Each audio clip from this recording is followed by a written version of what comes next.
Hi there and welcome back to my YouTube channel. Bad Book Thief, Asha here. What's up? What have you guys been up to? As for me, I am on a trip. I am on a writing trip. I am in Uttarakhand, which is one of the most beautiful northern states of India. I am here for the winter.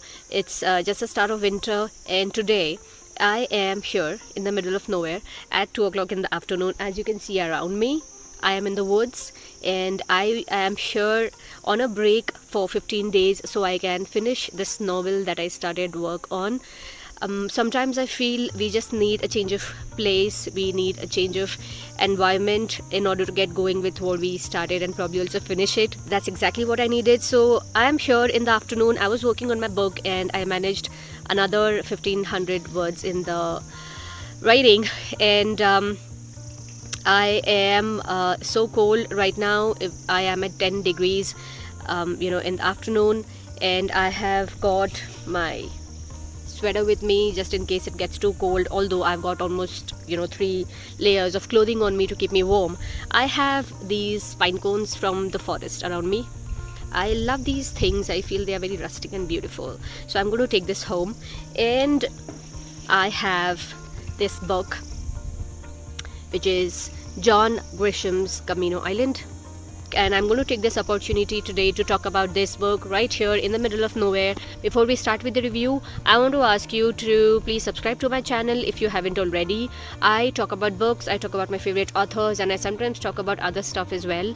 So if you do not want to miss out on any of my videos, please do hit the subscribe button and the bell icon. Camino Island is John Grisham's 30th book. He wanted to write a book on the rarest editions of books, the first prints, the hard jackets, the manuscripts, all of that, and he did that with Camino Island. I have read John Grisham in the past. I did not much like his books, but one of my very dear friends who I really follow when it comes to book recommendations, when he told me that this is a book worth reading, I was like, okay, I need to get this book. This is the story of Bruce Cable, who is a charismatic man. He loves drinking, he loves collecting rarest editions of books, and he loves to dabble in stolen books. He loves partying, he loves women, but there is nothing he loves more than books.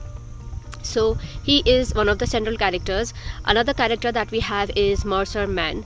She is a struggling writer. She's just published one novel, and since almost 7 years she is struggling with a writer's block. So right now she works as a teacher in one of the colleges, I suppose that was, and she is looking for an escape from her life, from her student debts, and she wants to go back to writing and have writing as her source of income for the rest of her life.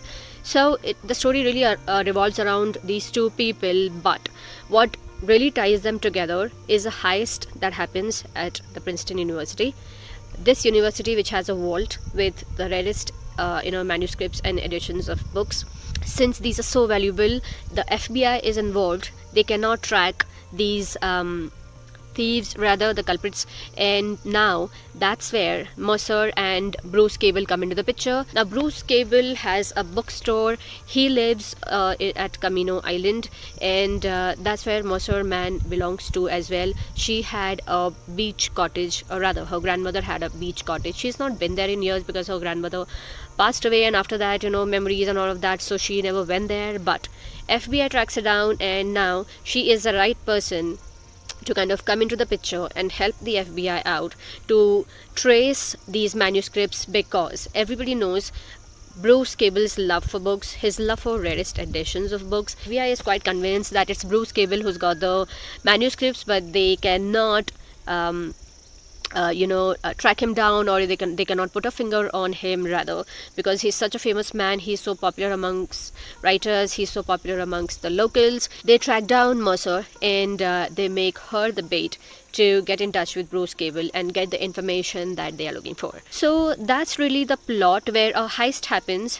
5 of the best manuscripts of Scott Fitzgerald are stolen, and we have Bruce Cable and Mercer Man, and all the effort of the FBI to trace these manuscripts. The cover is absolutely fantastic. I mean, if you're somebody who loves books, you cannot miss this cover. It's got a tagline that says, "Someone is about to make a killing." Now, that I think is a bit exaggerated, because there is no killing as such that is going to happen. But yeah, what's definitely going to happen is the FBI is going to catch hold of the person who is trying to make money out of these super valuable manuscripts. One of the exciting things that I found about this book was that John Grisham always wanted to write about rare books because of his own love for rarest editions of books. He himself has some of the most rare editions of some of the most popular books, as he did share in one of his interviews. Although I haven't liked any of his other books that I've read in the past, I think I like this book a lot better, because it was like I said, really tilted around the love for books that a reader kind of harbors. The plot is fairly simple. It's quite fast paced. The writing is really crisp. That kind of was something that I really liked, because John Grisham knows what he's writing, at least with this book. I think what was most interesting was how there were those tiny cliffhangers at the end of every chapter, so you are looking forward to the next chapter. As for the characters, we have Bruce Cable, who is this charismatic man. His love for rare editions is something that has made him suspect for FBI. We have Mercer Man, who is loaded with student debts, and she's a struggling author, and she is teaching for the time being, but she wants to get out of it. Mercer Man, I think what I didn't like about her was the name. I mean, Mercer, what kind of a name is that for a female protagonist? But I think one thing that was that was not up to the mark was the fact that her character wasn't built really well. She was really being prodded all the time about what's to be done and what's not to be done. One of the biggest drawbacks or flaws that I felt with this plot was that, and in terms it affected the characters also for me, and that was how everything was kind of explained right in the beginning itself, of what was Mercer's role exactly in approaching Bruce Cable or helping FBI out. I think if that was kept as a big mystery or twist and revealed at the end, it would have made it a lot more interesting for me. Last and not the least, I want to talk about Bays and Books itself, the bookstore owned by Bruce Cable. This is really the heart of Camino Island. It's the place everybody flocks to, whether that's readers, writers, struggling authors, friends, locals. Everybody goes there all the time, and it really is the throbbing center of the city. Thanks to Bruce Cable, he raised that bookstore from the ground straight up. The way it's written down, the way it's described, and the way it is the life of the story is what makes it all the more captivating, I felt.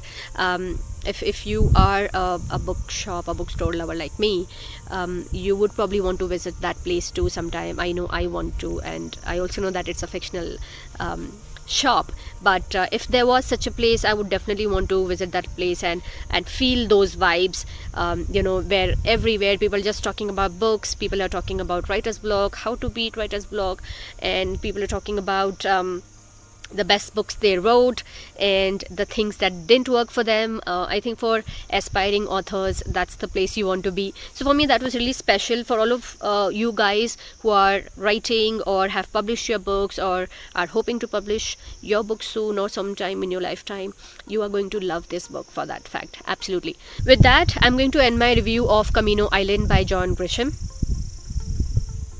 Okay, a heist crime thriller and a book for book lovers and readers and writers. If you like my review, do not forget to hit on the like button. Do also share your thoughts in the comment section below. This review is also available on my blog, which is www.badbookthief.com. That's all, guys. I am going to rush and I'm going to now enjoy the weather. I'm going to take a nice good walk in the woods because it's getting all sunny and it's not so chilly anymore. I'm going to see you in my next video. Until then, be reading, be inspiring. Goodbye.